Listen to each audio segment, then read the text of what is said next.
E aí, pessoal?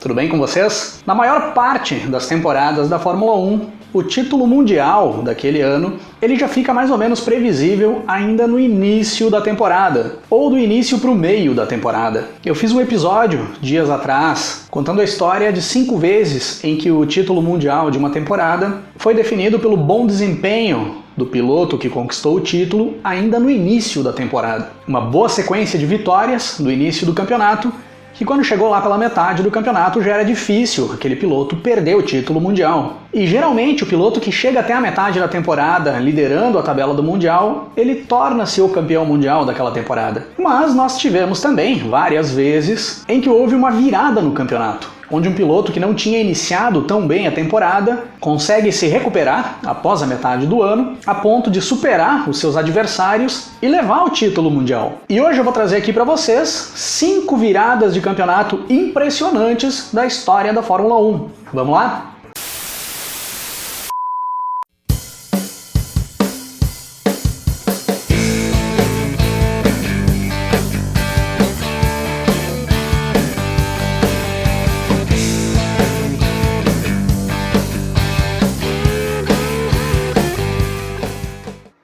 A temporada de Fórmula 1 de 1981 começava com uma guerra dentro da equipe Williams, entre o australiano Alan Jones, que era o atual campeão mundial ali naquele momento, e o argentino Carlos Reutemann, que brigava pela preferência na equipe no ano de 1981. E os dois eram os candidatos a levar o título mundial, pois a Williams tinha o melhor conjunto naquela temporada. E os dois eram bons pilotos. E esse favoritismo vai se confirmando já nas 2 primeiras provas da temporada, com uma vitória do Alan Jones na primeira prova e uma vitória do Carlos Reutemann na segunda. Mas na terceira e quarta prova da temporada, dá as caras ao campeonato o brasileiro Nelson Piquet. Correndo pela Brabham, conquista 2 vitórias na sequência, no Grande Prêmio da Argentina e no Grande Prêmio de San Marino. Mas essas vitórias do Piquet não foram o suficiente para colocar ele no topo da tabela, e muito menos para tirar o favoritismo da Williams. A partir dali, o Reutemann assume o protagonismo do campeonato. Vai fazendo boas performances e abrindo vantagem na liderança da tabela, sendo que após a 9ª prova da temporada,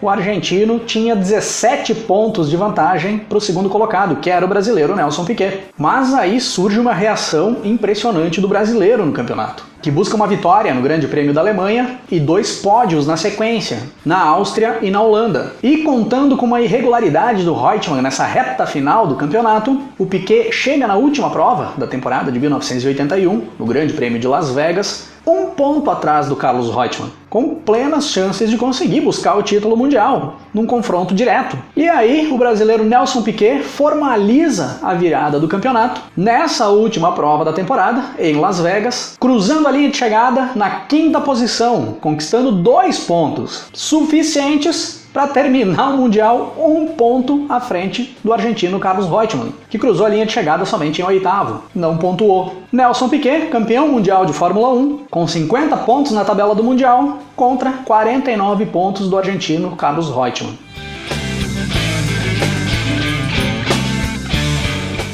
Em 1986, as Williams eram as favoritas a levar o título mundial. Impulsionadas pelo motor Honda e com 2 bons pilotos dentro do cockpit, Nigel Mansell e Nelson Piquet, se esperava que a briga pelo título seria interna entre os 2 pilotos da Williams. E do início até o meio da temporada, essa previsão vai se concretizando, com o Nigel Mansell disparando na ponta da tabela do Mundial. Após as 10 primeiras provas da temporada, o inglês liderava o campeonato e vinha numa regularidade muito boa, com 4 vitórias nas últimas 6 provas disputadas até ali. Parecia que o inglês se encaminhava tranquilamente ao título mundial. Quando faltavam 5 etapas para o final do campeonato, nós tínhamos ainda 4 pilotos com chances de levar o título. O favorito era o Mansell, que liderava a tabela já fazia um bom tempo. O brasileiro Ayrton Senna era o segundo colocado. O outro brasileiro, Nelson Piquet, companheiro do Mansell, era o terceiro. E o que menos tinha chance de chegar no título era o francês Alain Prost, que era o 4º colocado. E estava naquele momento a 11 pontos do Mansell, o líder do Mundial. Mas aí o francês faz uma virada no campeonato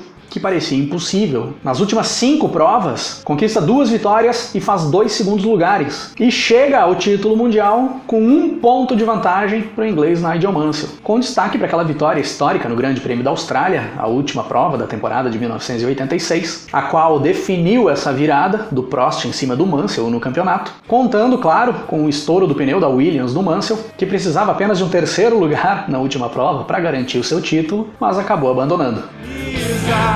Com a torcida,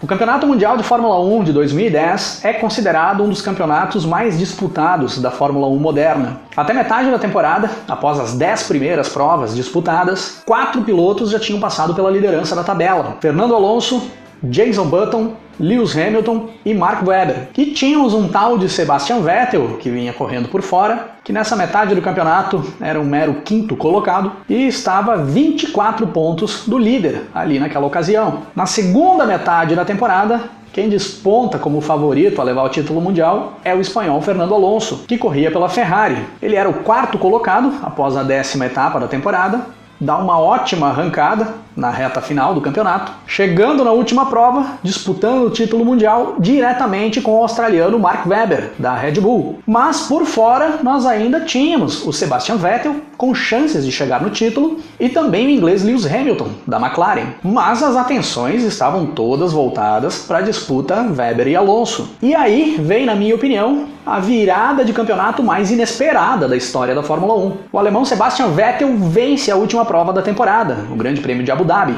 e contando com um erro de estratégia da Ferrari, que colocou o Alonso na pista para marcar o Webber, manter o Webber atrás dele, e esquecendo o Vettel, deixando o Vettel de lado, fazendo com que o Alonso terminasse a corrida na 7ª posição, com o Mark Webber em 8º, os dois presos atrás do Vitaly Petrov, da Renault, por 40 voltas no decorrer da prova. O Sebastian Vettel conquista ali o seu primeiro título mundial, selando um final de temporada impecável. 3 vitórias nas últimas 4 provas do Mundial 2010, que fizeram o Vettel liderar a tabela do Mundial pela primeira vez no ano, após a última prova da temporada. E é o único momento da temporada que é preciso estar liderando a tabela para ser campeão.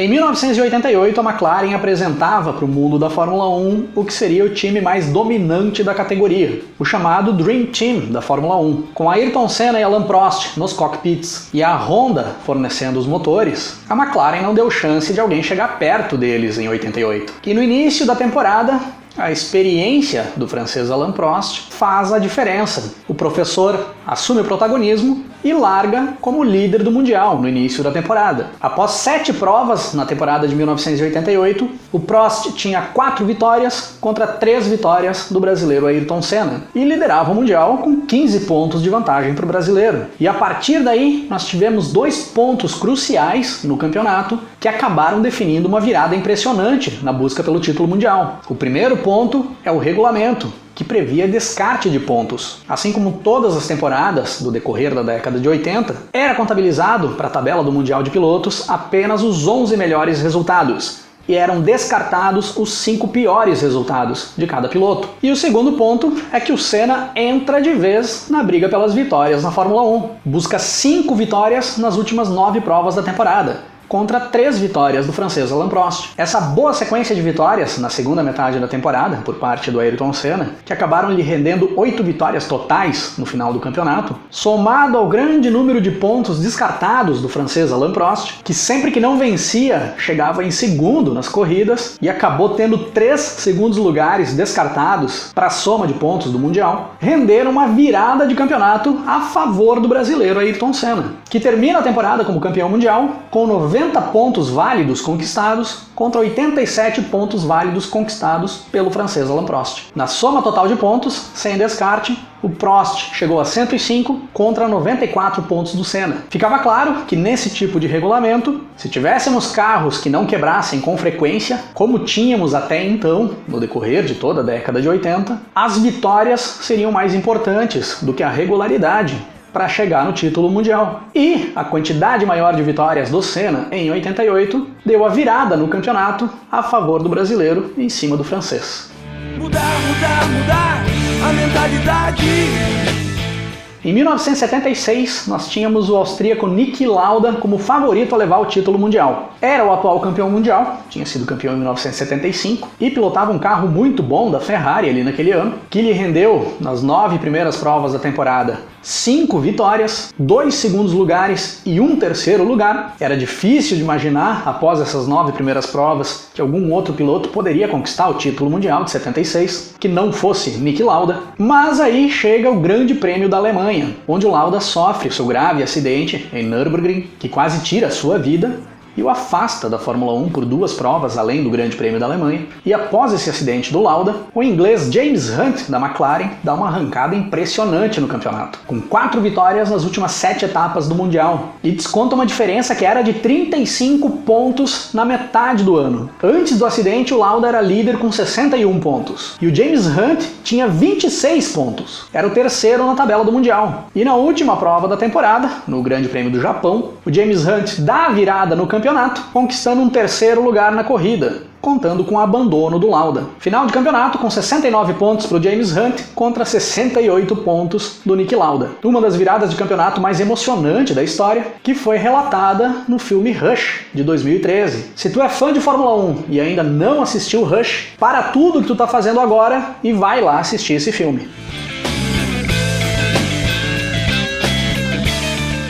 E essas foram as 5 surpreendentes viradas de campeonato do vídeo de hoje. Se curtiu o vídeo, não esquece de deixar o like aí embaixo, de compartilhar o vídeo e de se inscrever no canal se ainda não se inscreveu. Descrevam aí nos comentários também mais detalhes, mais curiosidades, mais fatos sobre essas viradas de campeonato que eu trouxe hoje. Trago mais informações para a gente deixar o conteúdo mais completo aqui do vídeo. E me corrijam se eu trouxe alguma informação errada também, por favor. Deixem mais sugestões de outras viradas que aconteceram em outras temporadas, que tiveram várias além dessas no decorrer da história da Fórmula 1, e dá para fazermos mais vídeos com esse tema aqui no canal. Visite a nossa loja online, rock'n'race.com.br, garanta a sua camiseta, a maior ultrapassagem de todos os tempos, e aproveita e dá uma olhada em outros produtos também, tem muito produto bacana lá. Comprando os produtos da loja, você está ajudando a manter o Rock and Race no ar. Ou se quiser apoiar o canal de outra forma e ainda receber mais conteúdo, considere ser membro do Clube Rock and Race. Inclusive os membros da categoria Rock and Roll recebem junto com a revista digital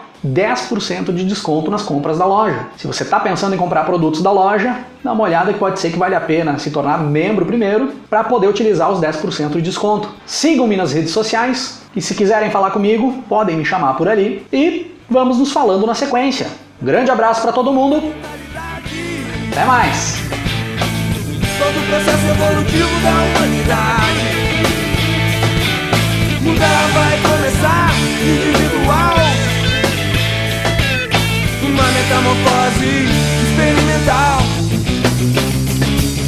Mudar a mentalidade. Todo o processo evolutivo da humanidade.